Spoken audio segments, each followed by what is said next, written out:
नमस्कार, मैं राजन झा समस्त बिहार वासियों को सूचित करना चाहता हूं और निवेदन भी करना चाहता हूं कि बिहार राज्य विशेष सर्वेक्षण के नाम पर जो लूट हो रही है उसे अच्छी तरह से समझें और लूटने से बचें।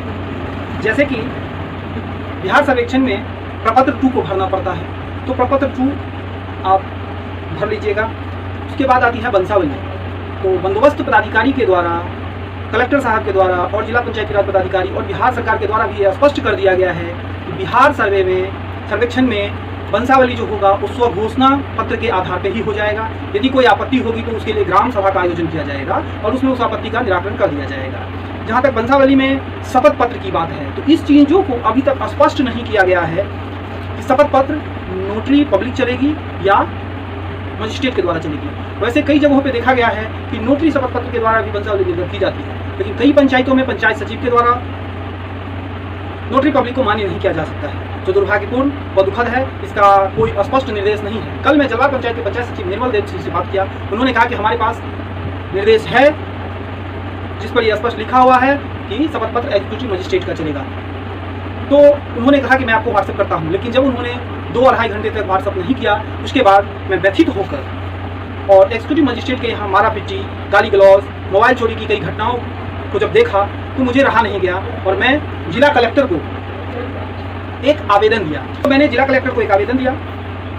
वो ऐसा है कि वंशावली में लगने वाले शपथ पत्र नोटरी पब्लिक स्वीकृत नहीं करने के संबंध में महाशय निवेदन पूर्वक कहना है कि वंशावली बनाने हेतु शपथ पत्र हेतु निर्देशित किया गया है, जिसमें यह स्पष्ट नहीं किया गया है कि नोटरी पब्लिक शपथ पत्र चलेगी या एग्जीक्यूटिव मजिस्ट्रेट की चलेगी। और कई जगहों पे जैसे कि घनश्यामपुर पंचायत में कुछ लोगों को नोटरी पब्लिक शपथ पत्र के द्वारा ही वंशावली निर्गत कर दी गई है। ऐसी शिकायतें भी आ रही है कि कई जगहों पे जनप्रतिनिधियों द्वारा जनता को बरगलाने का काम किया जा रहा है, उनसे शपथ पत्र के नाम पे 500 रुपया लिया जा रहा है और वंशावली बनाने हेतु उत्प्रेरित किया जा रहा है, जो कि काफी दुखद, निंदनीय और दुर्भाग्यपूर्ण है। आपको पुनः स्पष्ट कर दूं कि कल मैंने जब बात किया तो क्योंकि जिला पदाधिकारी मीटिंग में व्यस्त थे, शुक्रवार को वो जनप्रतिनिधियों और पत्रकारों से मिलते हैं, तो उसी स्लैब में हमको भी बुलाए हैं कि आप आइए और इस समस्या का निदान किया जाएगा। उसके बाद मैं बहादुरपुर CDPO कार्यालय गया, जहाँ पे जलवार पंचायत की पर्यवेक्षिका जो हैं उन्होंने सभी सेविकाओं को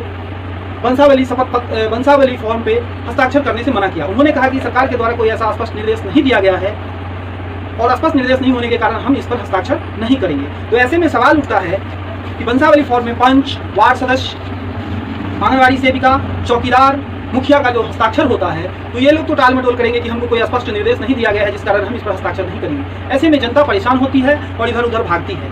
आपको याद दिला दूं कि इससे पहले भी सर्वेक्षण हुआ था, जिसमें लाखों रुपए जनता से लूट लिया गया था सर्वेक्षण के नाम पे। आज भी वही काम जारी है। इस पर कई शिकायतें भी आई है, लेकिन मैं पुनः आप लोगों से अपील करता हूँ और निवेदन करता हूं कि शपथ पत्र और वंशावली के चक्कर में नहीं जाएं। जहां तक सर्वे की बात है, तो सर्वे में स्वलिखित आप जो लिख के देंगे, आप जो वंशावली बना के देंगे, उसी के आधार पर कार्य किया जाएगा। यदि बंदोबस्त पदाधिकारी को कोई आपत्ति होती है तो ग्राम सभा का आयोजन किया गया है, जिसमें ग्राम के सभी प्रतिनिधि और लगभग सभी लोग रहेंगे और यदि किन्हीं को कोई आपत्ति है तो वहीं पे वो अपना आपत्ति दर्ज कराएंगे और वहीं पे त्वरित उसका निवारण कर आपका वंशावली भी निर्गत कर दिया जाएगा और आपका सर्वे भी कर दिया जाएगा। विशेषकर बिहार सरकार पंचायती राज विभाग के द्वारा जनप्रतिनिधियों को भी जनता को जागरूक करने के लिए कहा गया है, लेकिन बहुत सारे ऐसे जनप्रतिनिधि हैं जो जनता को गुमराह कर रहे हैं, वंशावली के नाम पे पैसे की लूट मचा रहे हैं। ऐसे जनप्रतिनिधियों से जनता को सतर्क रहना चाहिए।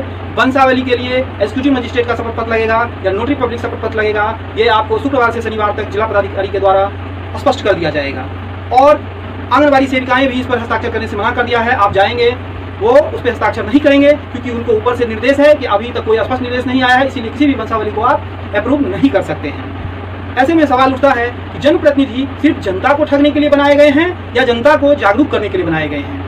आम पब्लिक या कोई और ऐसा काम करता है, जनता को गुमराह करता है, पैसा ठगता है, तो उसमें आश्चर्य की बात नहीं है, उन पर कार्रवाई संभव है। लेकिन जिन जनप्रतिनिधियों को जनता के द्वारा चुना गया है और उनके द्वारा ही जनता के साथ छलावा किया जा रहा है, जिनको जागरूक करने का काम दिया गया है, उन्हीं के द्वारा वंशावली के लिए उत्प्रेरित किया जाना काफ़ी निंदनीय व दुर्भाग्यपूर्ण है। अतः अंत में पुनः आप लोगों से निवेदन करूंगा कि बंसावली के लिए भाग दौड़ ना करें, और जब ही कैंप लगेगा, वैसे प्रत्येक प्रखंड में कैंप लगा हुआ है, आप वहां जा सकते हैं, वहां बात कर सकते हैं, वहां कानूनगो भी रहते हैं, बंदोबस्त पदाधिकारी के आदमी भी रहते हैं, आपको सही तरीके से समझा देंगे। और बंसावली कैंप में भी बनाया जाएगा, इसीलिए इसमें भाग दौड़ करने की जरूरत नहीं है। आप लोग सुरक्षित रहें, सतर्क रहें। जैसे कि कल एसडीओ कार्यालय में एग्जीक्यूटिव मजिस्ट्रेट शपथ पत्र के लिए हजारों लोगों की भीड़ जुटी हुई थी, उसमें कितनों की मोबाइल चोरी हो गई, कितने लोगों से मारपीट हुई, कितना गाली गलौज हुआ, जिससे व्यथित होकर मैंने जिला पदाधिकारी को आवेदन दिया है